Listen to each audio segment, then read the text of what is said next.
at this! Sideways in a massive, great barge. That's ridiculous. Silly question then. Is this the world's most ridiculous performance car?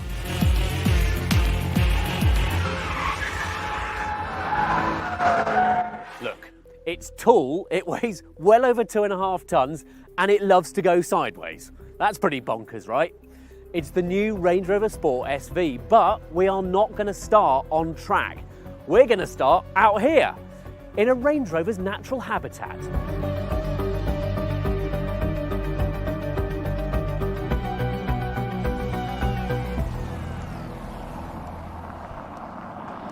So here we are off-road, and we are in a completely different car, as you can probably tell. Left-hand drive, which is quite nice because we're in Portugal. We're also on different tyres, so the track cars are on Pilot Sport 5Ss. This one is on Michelin all-season tyres, which is good because we're bimbling about off-road. Now, you don't want to see the car doing this sort of stuff because we're going pretty slowly, and it's not what an SV is about, but it does have to do all the same terrain response off-road ability stuff as any other Range Rover product. And let's face it, this is something you'd never do in your Ferrari, even if it's a pura sangue. There is, however, one other major reason I'm not thrashing this around off-road. Look here, carbon wheels. Whose idea was that? The thought of pebble dashing those with gravel, just no. But look, while we're out here in this very windy place, let's give you a tour of the big beast, and I'm going to start by talking about the old one. You remember the old one. It was a leery, supercharged thing. In your face, brash and boisterous. But it had a big personality and made a noise like King Kong gargling chili mouthwash. I once convoyed to Austria with one, and you could hear the SVR a kilometre away in the tunnels. This one, well, it's stealthier, calmer, more upmarket. The signature colour is now this rather fetching carbon bronze, not that bright estoril blue. This is a more mature car, but then it gets a bit silly. Now, Land Rover has a perfectly good 6-cylinder hybrid, and given the way things are going these days, you'd imagine they'd have just opened up the taps on that. No. Now, they couldn't use the old 5-litre supercharged V8 because it would have bonfired every emission sensor going. So instead, they've had to go shopping. And what they've come back with is a 4.4-litre twin-turbo V8. Now, you know who does 4.4-litre twin-turbo V8s. This has come from, that's right, BMW. This is basically the M5's engine. 626 horsepower, 590 pounds-foot of torque, 0 to 60 in 3.6 seconds, and a 180 mile an hour top end, which is plenty to get it going. But how do you stop? Well, let's go back to where we came in. Carbon, because as well as these 23-inch carbon wheels, you've got carbon brakes. Now, you're probably thinking the same as me. Carbon wheels and carbon brakes have no place on a 2.6-ton SUV. The weight savings must be just pointless. But the figures are actually quite big. The brakes save 34 kilos around the car over the standard iron ones. The wheels save 36. That's 70 kilos taken out from the unsprung weight. Porsche would kill to take that much out for one of its Weissach packs. But then thinking about it, Porsches are quite light in the first place. This then is my type of carbon offsetting, even though I think you'd be mad to spec those carbon wheels. And if you think I'm being overly concerned about the carbon, well, I did manage to put a scratch in a rear wheel. What else? Well, the front end has been reprofiled to exaggerate the width and improve cooling. The bonnet has been reprofiled and is now carbon fibre, as is the logo. The vents are fake, and at the back there are carbon finishes for the quad exhausts, and the SV logo is now ceramic. Overall, it's got a good stance, but I've always found this generation of Range Rover Sport a bit bland. Off we go then. Careful with the wheels. Very careful with the wheels.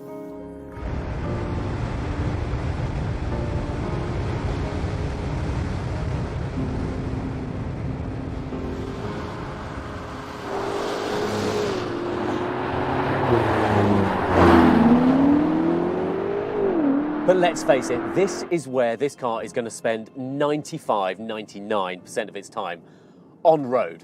So how is it? Well, it's really comfortable actually. If you just leave it in comfort mode, it's quite softly sprung. The ride's a little bit turbulent, and there's a reason for that, and that is that this does not have a conventional setup at all. This is big news. Most big heavy SUVs use active anti-roll bars that twist to keep them level in corners. This goes one step beyond that. This uses hydraulically cross-linked dampers. And yeah, the last time you saw that was on a McLaren 720, 750S. Exactly the same system here. And that can not only support the car during corners, so there's like 25 meters of hydraulic lines connecting it all, and they run at like 35 bar of pressure, but they can punch that up. I think it's to like 140 bar of pressure if you're hard cornering. So they can really support the car, so it doesn't roll. In fact, it barely rolls at all.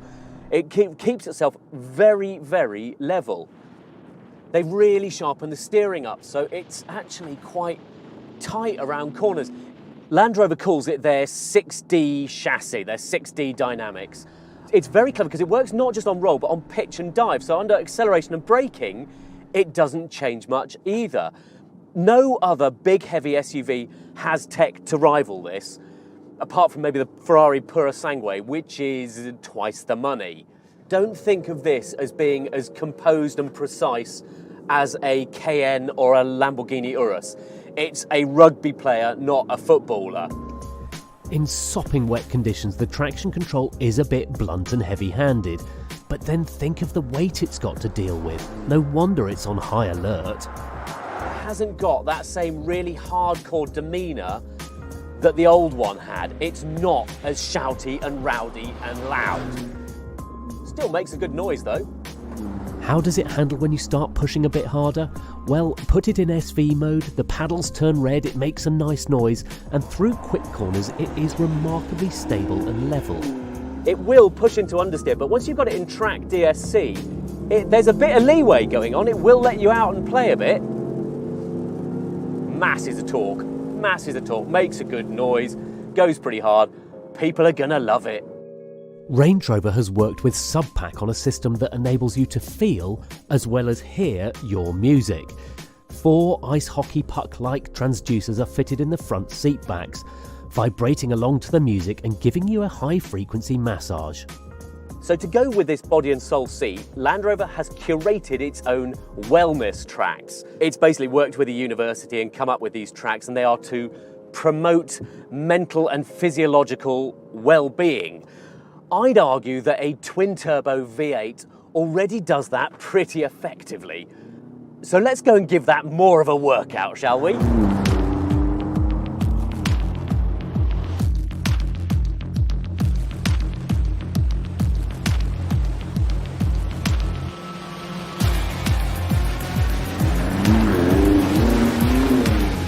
Right, track time, into SV mode, on track at Portimao. And off we go! Right, it feels very together, I have to say. This feels like, on terms of steering and everything, and brakes and the way they bite. I mean, this is on track. We're driving a car with the PS5S tyres. It shouldn't be going round this competently straight away. It's soaking wet, absolutely soaking wet. It's not, it's just moving around. What a laugh though, what a laugh. But I'll tell you the main thing, it isn't half keeping level through corners. And you can really feel the hydraulically cross-linked dampers of that 6D dynamic chassis working on track. The car stays really flat, even when pulling over a G through corners. It's not just active anti-roll, it's anti-squat and dive as well. So even when you absolutely lean on the brakes, it's not diving a lot, it's not squatting under acceleration, so you get a sense of the car is much more in control of itself. Right, through the compression on the back, I'm going to ease it off through here because I have to say, front end on this, it's impressive. For a big heavy car, that is remarkable. Right, let's turn everything off, shall we? There we go, off, there we go, right. Let's see if it slides.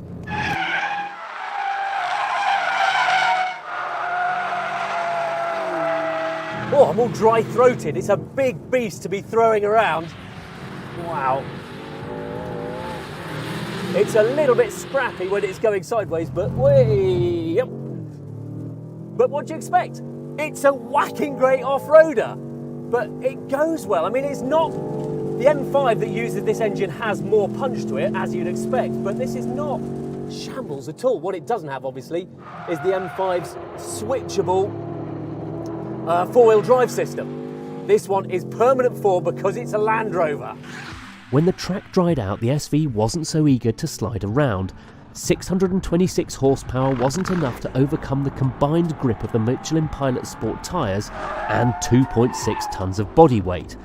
This is not a natural track car, and hard use did eventually see the brakes catch fire. Wow. Nice. Yeah.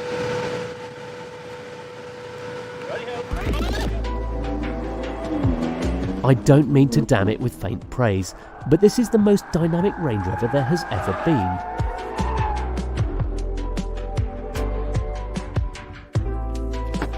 This car is Range Rover's guilty secret. It's the car they probably don't want to admit they make, while simultaneously profiting from it as much as they can.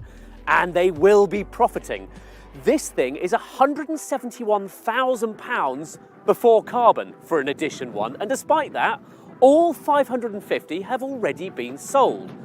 That is Lamborghini money. And despite what they say, this is not as nimble and taut as an Urus, although it is quite a lot more comfortable. But it can't defy physics. Now, let's take this back to the question we started with. Is this the world's most ridiculous performance car? Well, no, it's not actually. The old one was considerably dafter and more unhinged than this. This one is quite sophisticated.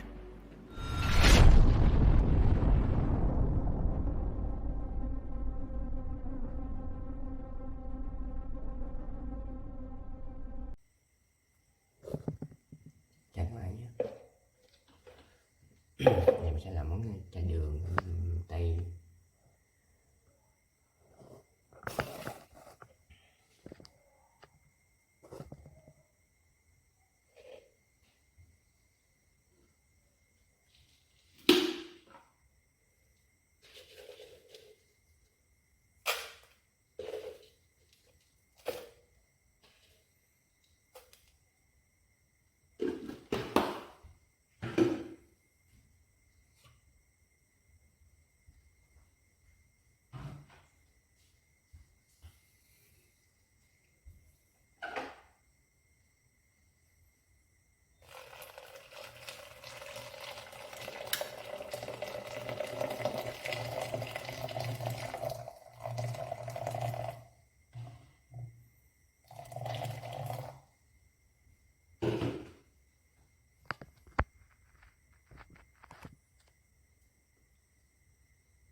Thank you.